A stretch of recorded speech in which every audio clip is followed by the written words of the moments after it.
നിങ്ങളുടെ ഫേവറേറ്റ് സീരിയലുകൾ ടിവിയിൽ വരുന്നതിന് മുൻപേ സൺ നെക്സ്റ്റ് ആപ്പിൽ കാണാം. ഇനി എല്ലാവർക്കും മുൻപേ കാണൂ. ഇപ്പോൾ തന്നെ സൺ നെക്സ്റ്റ് ആപ്പ് ഡൗൺലോഡ് ചെയ്ത് സബ്സ്ക്രൈബ് ചെയ്യൂ.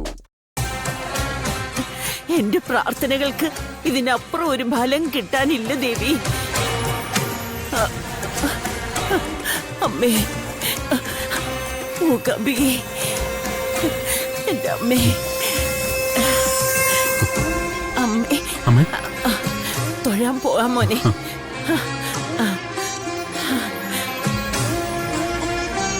ദേവി, മൂകാംബികേ, അമ്മേ, അമ്മേ,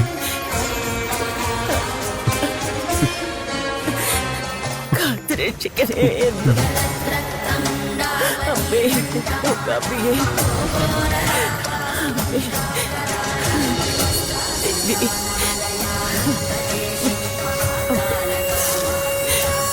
അമ്മേ.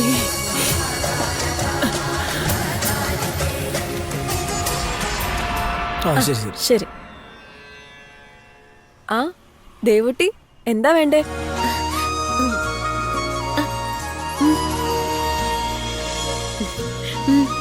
ചേട്ടാ, 5 പഴംപൊരി, 5 സമോസ, 5 പരിപ്പുവട. ഇരിക്കെ. നമ്മുടെ സപ്ലയർ സന്ദീപ് നാട്ടിൽ പോയി വിവരം അറിഞ്ഞു കാണുമല്ലോ. അറിഞ്ഞു. ഇപ്പോഴാ എനിക്കൊരു സമാധാനമായത്. മറ്റേത് അവിടെ നിന്ന് മേഡത്തിന്റെ വിളി, ഇവിടെ നിന്ന് ഇദ്ദേഹത്തിന്റെ പ്രഷർ, രണ്ടിന്റെ നടുക്കിടന്ന് ഞാനൊരു പരുവായി. ഇനിയിപ്പോ സ്വസ്ഥതയും സമാധാനം ഉണ്ടാവുമല്ലോ. എന്ന് തിരിച്ചു വരുമെന്ന് വല്ലതും പറഞ്ഞു? തിരിച്ചു വരാൻ സാധ്യതയില്ലെന്നാണ് തോന്നുന്നത്. അന്ന് മേഡവും ഫാമിലിയും ഇവിടെ നിന്ന് പോകുമ്പോ ഒപ്പം കൊണ്ടുപോകാൻ നല്ലവണ്ണം ശ്രമിച്ചു. അതിനു വേണ്ടി 2-3 ദിവസം അവരിവിടെ നിൽക്കുകയും ചെയ്തു.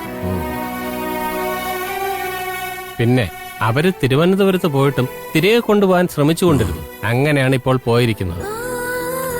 എന്നോട് പറഞ്ഞത് തിരിച്ചു വരുമെന്ന. ആ, പുള്ളിയുടെ താല്പര്യം തിരിച്ചു വരാൻ തന്നെയാണ്. മേഡത്തിന് അതൊട്ട് താല്പര്യവുമില്ല. ഏത് വഴിയിലൂടെ ആയാലും എങ്ങനെയെങ്കിലും അവിടെ തന്നെ നിർത്താനാണ് മേഡവും ശ്രമിക്കുന്നത്. തകൃതിയായി കല്യാണവും ആലോചിക്കുന്നുണ്ട് മേഡം. ആളവിടെയൊന്നും നിൽക്കില്ല മുരളി. പുള്ളിക്കാരൻ വരുമെന്നാ എനിക്ക് തോന്നുന്നു. വരരുതെന്നാണ് എന്റെ പ്രാർത്ഥന.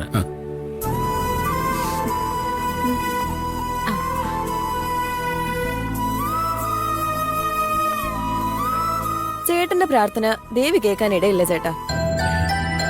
അതിലും വലിയ പ്രാർത്ഥന അങ്ങോട്ട് ചെല്ലുമ്പോ ദേവിയുടെ കരുണ ആ വഴിക്കേ പോകും.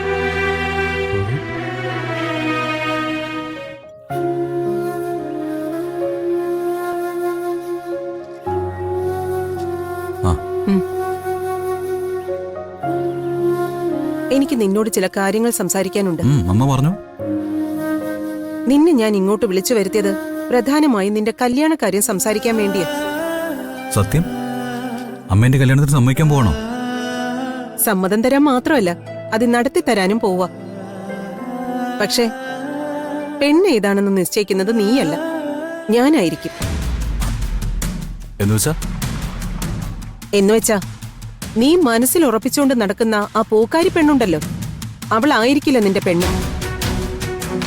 അവളല്ലെങ്കിൽ കല്യാണം നടക്കില്ലമ്മേ.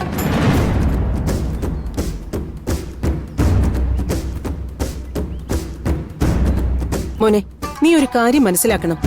ഇന്ന് ഞാനും തമ്പിച്ചേട്ടനും ഒക്കെ ഉള്ളതുകൊണ്ട് നമ്മുടെ കമ്പനിയുടെ ബിസിനസ് കോൺഫറൻസുകൾക്കും മറ്റു ഒഫീഷ്യൽ ഫംഗ്ഷനുകളും ഒക്കെ ഞങ്ങൾ അറ്റൻഡ് ചെയ്യുന്നു. നാളെ ഒരു കാലത്ത് ഞങ്ങൾക്കൊരു വയ്യായിക വന്നാലോ, എടാ ഞങ്ങൾ ഇല്ലാതെ വന്നാലോ, അതിലൊക്കെ പങ്കെടുക്കേണ്ടത് നീയും നിന്റെ ഭാര്യയുമാണ്. നിന്റെ ഭാര്യ ഇത്തരം ഫംഗ്ഷനുകളിൽ ചെന്നിട്ട് ഒന്നും മിണ്ടാതെ നിൽക്കുന്നതും മുടന്തി നടക്കുന്നതും ഒക്കെ നമ്മുടെ കമ്പനിയുടെ റെപ്യൂട്ടേഷനെ ബാധിക്കുന്ന കാര്യമാണ്. അമ്മേ, ഭാര്യ എന്നാൽ ജീവിത പങ്കാളിയാ, അല്ലാതെ കോർപ്പറേറ്റുകളുടെ പൊങ്ങച്ച സൽക്കാരത്തിലെ ഷോ പീസുകളല്ല. എന്റെ ജീവിതം സന്തോഷകരമാക്കാൻ ഏറ്റവും അനുയോജ്യമായ ഭാര്യ സൗപർണിയാണ്. അതിലെനിക്കൊരു സംശയമില്ല. മോനെ,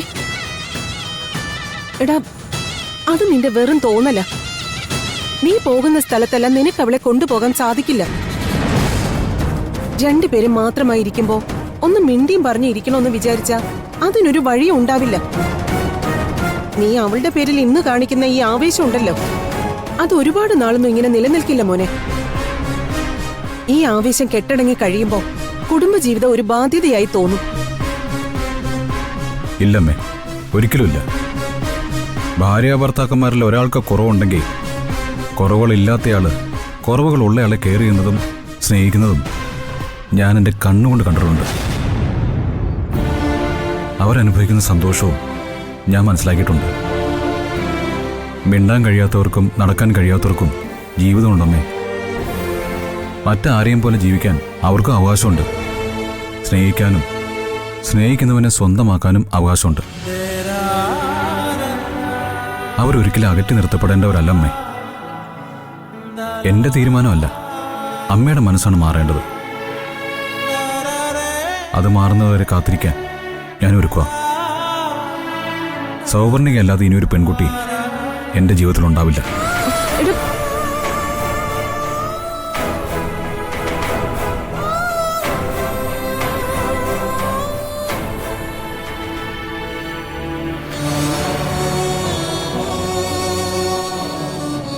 ഇവിടെ ഒരു അച്ഛൻ കുട്ടികൾക്ക് എന്ത് ആവശ്യമുണ്ടെങ്കിലും അതെങ്ങനെ നടത്തണം ഒരു ശ്രദ്ധയുമില്ല. അച്ഛനാണ് പോലും. ഇങ്ങനെ മക്കളുടെ കാര്യത്തിൽ ഒരു ഉത്തരവാദിത്വം ഇല്ലാത്ത ഒരു അച്ഛൻ വേറെ കാണില്ല. മനുഷ്യന് ഒരുപാട് ആവശ്യങ്ങളുണ്ടാവും, ഒരുപാട് കാര്യങ്ങളുണ്ട്. അതൊക്കെ നടത്തി കൊടുക്കേണ്ടത് അച്ഛന്റെ ഭർത്താവിന്റെ കടമയാണ്.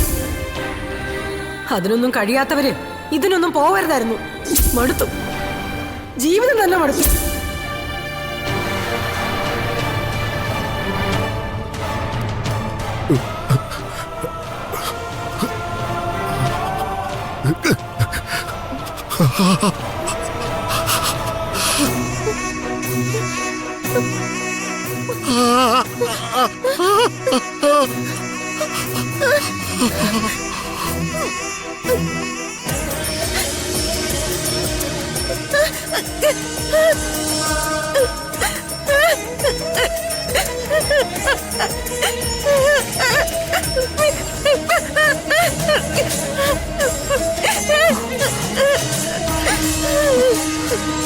എന്താ ദേവൂട്ടി?